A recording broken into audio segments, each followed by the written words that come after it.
So for today, ngayon naman. Hi mga sis! Welcome back to my channel. Again, this is Denzel Stone Cave at your service. Flying.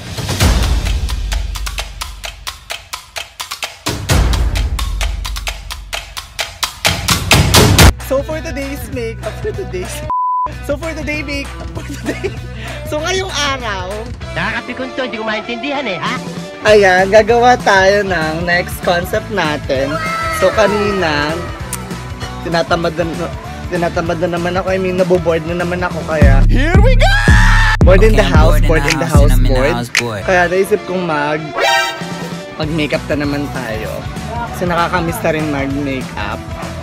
So ayan, sobrang ingay ng paligid, tulad na makulimlim and everything. Basta maingay dito sa paligid. Ingay naman. So wala pa po akong mic dun sa sinasaksak ko sa pag-mic nagbo-vlog. So ngayon po, sisimulan na natin ng makeup-apan. Ayan. Laro! Toy! Bili mo akong yelo. Baka dyan 5. Ate Lani, bili kang yelo. 12 seconds later. So ayan, nagpabili ako ng yelo sa kapatid ko. Kung makikita nyo naman, nandun pa yung bakas ng pinagtiktikan ng yelo. Ayan. So kaya ako po may yelo tayo ngayon. Nag-yelo po talaga ako bago mag-makeup. Nag-yelo po talaga ako bago mag-makeup para masaraduhan yung mga pores natin. Kasi ayan no, full pores tayo dyan. Para pati hindi tayo magdilatiti mamaya. Ayan, lahat titi. Ayan, lahat. Para hindi tayo magtunas mamaya ng makeup. Para malamig. Okay. So sobrang init ngayon, parang mas malamig siya. So ayan, gagawin muna tayo ng yelo sa ating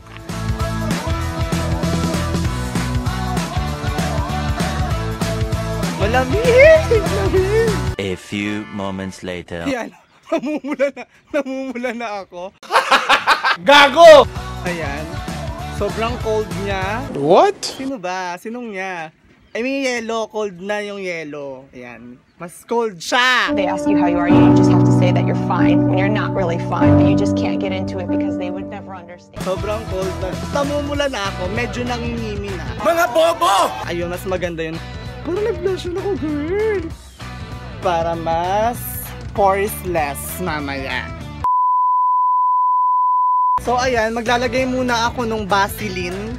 Kung meron kayo nakikita nito yung Vaseline na maliliit, lalagay muna tayo sa lips. At maglalagay din tayo ng ating Jeju Aloe para ating magiging primer natin. Primer? Para basta lagay tayo ng ganun para skincare. Ay, ito na pala yung skincare na tinatawag nila. What? Mag-skincare muna tayo para ganun. And then maglalagay na rin tayo ng foundation, lahat, dire-diretso na. And mamaya na lang! Malamig! The following program is rated SML. Share to use it. Bakit ako mag-uugas? Ay, sabi mo, nakalagay pa nga dun. Totoy, morning. Sinong morning? Ikaw? Oo, saka si Bebuyok lunch. Lunch. Ako dinner. So bakit po talaga ang kinakatamadan ng lahat ay ang paghuhugas ng plato? Comment down below dun sa manok na pula. Ano naman? So comment down below dun sa mga tamad din maghugas ng plato or masipag baka yung maghugas ng plato. Hindi ko alam ba't yun ang kinakatamadan. So I'm going to use Fit Me Foundation.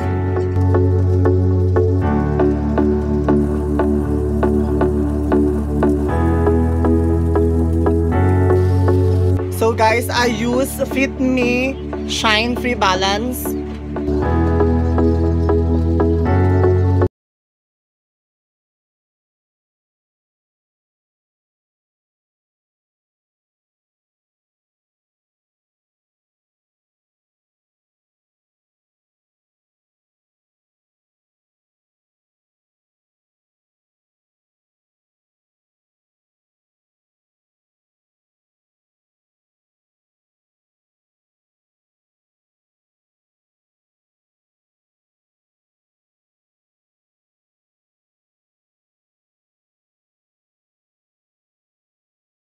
ng bee sa ating ecosystem.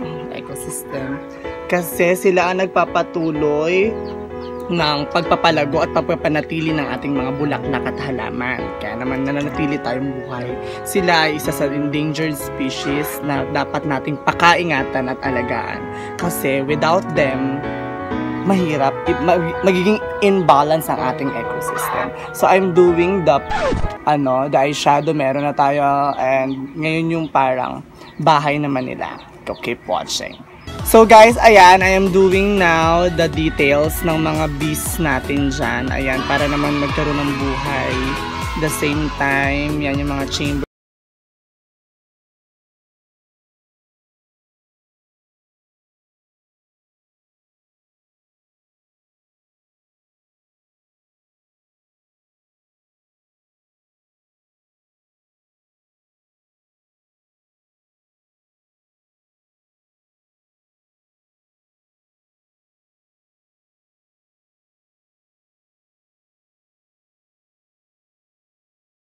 Ayan. So, sisilip ka pa, ma. Huwag ka na sumilip. So, ayan. Makikita nyo na po ang aking look for today. Ayan. Makikita nyo na. Ano na? Tonight.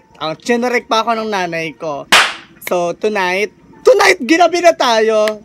So, nagsalit tayo mga hapon. So, lipstick na lang. Huwag kang magulo, toy! Lipstick na lang, and then makikita nyo na ang final look!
Ay, ngayon naman.